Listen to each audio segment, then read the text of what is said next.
Hello दोस्तों। तो आज मैं 2011 में रिलीज हुई कंटेजियन नामक मूवी का डिटेल्ड एक्सप्लेनेशन करने वाला हूँ। मूवी देख के ऐसा लगा कि मूवी के डायरेक्टर और राइटर ने पहले से ही 2020 देख रखा है।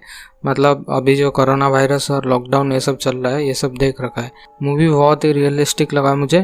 तो चलते हैं एक्सप्लेनेशन की तरफ।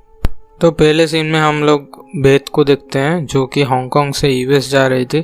फिर अगले ही दिन वो बहुत वीक फील कर रही थी और अचानक वो गिर जाती है और उसके मुंह से झाग निकल रहा था। तो उसका पति मीच उसे तुरंत हॉस्पिटल लेके जाती है, पर डॉक्टर उसे बचा नहीं पाते हैं। फिर मीच के पड़ोसी उसे कॉल करती है और घर आते आते मीच का बेटा भी मर चुका था। फिर हमें दिखाया जाता है कि हांगकांग, लंदन, टोक्यो और भी कई जगहों में ये वायरस फैल चुका था और लोग कुछ इसी तरह से मर रहे थे। सीन शिफ्ट होकर अभी हमें दिखाती है डॉक्टर लियोनोरा को, जो कि एक एपिडेमियोलॉजिस्ट थी और वो WHO की तरफ से ये बीमारी कहाँ से शुरुआत हुआ और ये इन सब के ऊपर वो फिलहाल काम कर रही थी। दूसरी तरफ हम देखते हैं यूएस की CDC डिपार्टमेंट से डॉक्टर एलिस और डॉक्टर एरिन को। वो दोनों इस वायरस के ऊपर डिस्कशन कर रहे थे, क्योंकि ये वायरस सबसे पहले मिनीसोटा में फैल गया था तो और ज़्यादा ना फैले, इसीलिए डॉक्टर एलिस डॉक्टर एरिन को वहाँ जाने के लिए कहते हैं। अभी तक वायरस ब्रेकडाउन के चलते 4 दिन हो चुका था। सीन शिफ्ट होके अभी हमें मिच को दिखाता है जो कि थोड़ा बीमार लग रहा था, क्योंकि वो उस वायरस के माध्यम में आया होगा, तो डॉक्टर उसे सेपरेट रूम में रखते हैं। यहाँ पर हम देखते हैं कि ये वायरस छूने से या फिर जो भी वायरस के शिकंजे में आया है उसके कपड़े वगैरह इस्तेमाल करने से या फिर ये एयर के माध्यम से भी फैल रहा था। वायरस का रिलीज हुए सिर्फ 7-8 दिनों में ही सारा विश्व भर में ये वायरस फैल गया था, क्योंकि लोग ऐसे ही घूम रहे थे तो बहुत सारे लोग इन्फेक्ट होके मर जा रहे थे। फिर हमें दिखती है CDC की डॉक्टर एली, जो कि इस वायरस का नाम MEV बताती है और यहाँ पर हमें पता चलता है कि वायरस का जेनेटिक स्ट्रक्चर एक चमगादड़ और सुअर के मिक्सचर से बना हुआ है। यहाँ पर ये लोग इसकी वैक्सीन कैसे बनाई जाए ये सब डिस्कस कर रहे थे। क्योंकि वायरस बहुत तेजी से ऑलमोस्ट सारी कंट्री में फैल गया था, तो डॉक्टर एलिस एक प्रेस कॉन्फ्रेंस ऑर्गेनाइज करके इस सिचुएशन को पैंडेमिक बता देते हैं और वो लोग जल्द से जल्द वैक्सीन लाने का कोशिश कर रहे हैं, ऐसा सबको बताते हैं। अभी तक 11 दिन हो चुका था। फिर हम डॉक्टर एली और उनके टीम को देखते हैं जो कि इस वायरस को डेवलप ठीक तरह से नहीं कर पा रहे थे। यानी ये वायरस जिस भी सेल में जा रहा था वो जीव कोशिका यानी वो सेल तुरंत मर जा रहा था। इन डॉक्टर्स के ऊपर बहुत प्रेशर था और हर 2-3 दिन में इनके मीटिंग्स दुनिया के ऑलमोस्ट सभी वर्ल्ड लीडर के साथ हो रहा था और अभी ऑलमोस्ट 5 मिलियन लोग इन्फेक्ट हो चुके थे। इसी बीच UCSF के डॉक्टर इयान ने इस वायरस को अपने लैब में सक्सेसफुली बना दिया था और रिसर्च के लिए वो अपनी रिपोर्ट को CDC को भेज देते हैं। सीन शिफ्ट होकर अभी मीच को दिखाता है जो कि समहाउ इस बीमारी से इम्यून था, मतलब उसका इम्यूनिटी सिस्टम बहुत ही स्ट्रांग था। तो यहाँ पर हमें पहली बार उसकी बेटी दिखती है जो कि मीच से मिलने आई थी और फिर मीच हॉस्पिटल से डिस्चार्ज होकर अपनी बेटी को वहाँ से घर ले जाता है। अभी तक 15 दिन हो चुका था और हम डॉक्टर एरिन को देख पाते हैं जो कि अनफॉर्चुनेटली इस वायरस के चपेट में आ गई थी और वो 2-3 दिन बाद मर जाती है। सीन शिफ्ट होकर अभी डॉक्टर लियोनोरा को दिखाता है।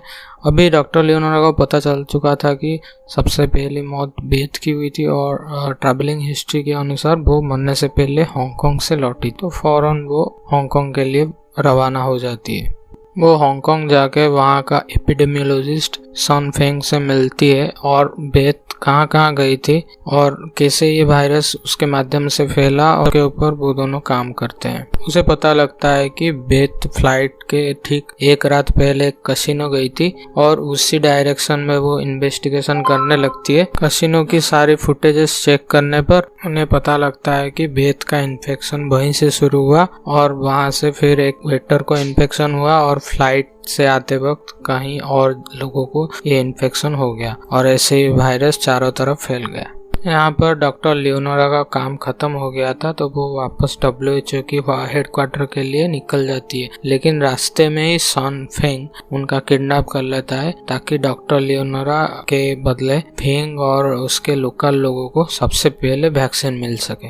सीन शिफ्ट होके अभी एलन को दिखाता है, जो कि एक ब्लॉगर था और उसके कुछ 12 से 15 मिलियन फॉलोअर्स होते हैं, और वो इसी बीच एक फार्मा कंपनी के साथ एक डील कर लेता है। तो कुछ दिन बाद वो लोगों को ऐसा दिखाता है कि वो बीमार है, और उसी फार्मा कंपनी का मेडिसिन का रेफरेंस देते हुए वो बताता है कि मैं इस दवाई का इस्तेमाल कर रहा हूँ और आपको कुछ गवर्नमेंट वैक्सीन का जरूरत नहीं है। क्योंकि उसके बहुत सारे फॉलोअर्स थे तो ये बात बहुत तेजी से फैल जाता है और सभी लोग उसी दवाई के लिए मेडिसिन स्टोर की तरफ भागने लगते हैं। क्योंकि डिमांड बहुत ज्यादा था तो इस दवाई का स्टॉक बहुत जल्दी खत्म हो रहा था, तो ये मेडिसिन कैसे सबको मिले, इसीलिए बहुत भागदौड़ वहां पर मच जाता है और वहीं से ही बहुत लोग इन्फेक्ट हो जाते हैं। असल में एलन कभी इन्फेक्ट ही नहीं हुआ था और चंद पैसों के लिए वो एक फार्मा कंपनी से डील कर लिया था। तो ये सब जब सामने आता है तो उसको गिरफ्तार किया जाता है। शर्म की बात है, इस मुश्किल सिचुएशन में भी कुछ लोग अपनी फायदा देख रहे थे। अभी कुछ 110 दिन बीत चुका था और यहाँ पर हम देख पाते हैं कि सड़क, जिम, मॉल, ऑफिस वगैरह सब बंद था। मतलब अभी जैसे लॉकडाउन का सिचुएशन चल रहा है और सब घर में रह रहे हैं, जिससे कि वायरस का संक्रमण थोड़ा कम हो जाए। सीन शिफ्ट होकर अभी डॉक्टर अली को दिखाता है और उनको एक क्यूर मिल चुका था। दरअसल वो कई दिनों से बंदरों के ऊपर क्यूर अप्लाई कर रही थी और लास्ट में एक बंदर नहीं मरता है, लेकिन अभी तक इस दवाई का ह्यूमन ट्रायल नहीं हुआ था। तो वो एक बहुत बड़ा और जोखिम वाला कदम उठाती है और ये दवाई को सीधा अपने ऊपर ही इंजेक्ट कर लेती है। और कुछ देर बाद वो अपने पिताजी से मिलने जाती है जिनको ये बीमारी हुआ था। वहाँ जाके मास्क निकाल के उनसे बातचीत करती है, जैसे कि उनको पता चले कि ये दवाई असल में काम करती है या नहीं। और 2-4 दिनों बाद हम देख पाते हैं कि वो बिल्कुल सही सलामत थी और उनके अंदर कुछ भी सिम्टम्स नजर नहीं आ रहा था। तो कुछ दिनों बाद यूएसए डिक्लेयर कर देता है कि वैक्सीन बन चुकी है और यहाँ पर बर्थडे मंथ के जरिए एक एक करके लोगों को वैक्सीन डिस्ट्रीब्यूट किया जाता है। डॉक्टर लियोनारा को फेंग आजाद कर देता है, लेकिन WHO वाले उसको एक फेक मेडिसिन दे दिए थे। जब ये बात डॉक्टर लियोनारा को एयरपोर्ट में पता चलता है तो वो बहुत परेशान हो जाती है और वहाँ से चली जाती है। शायद वो फेंग को बताने जा रही थी कि ये दवाई फेक है। ये मूवी में दिखाया तो नहीं गया है, so I can not comment on that.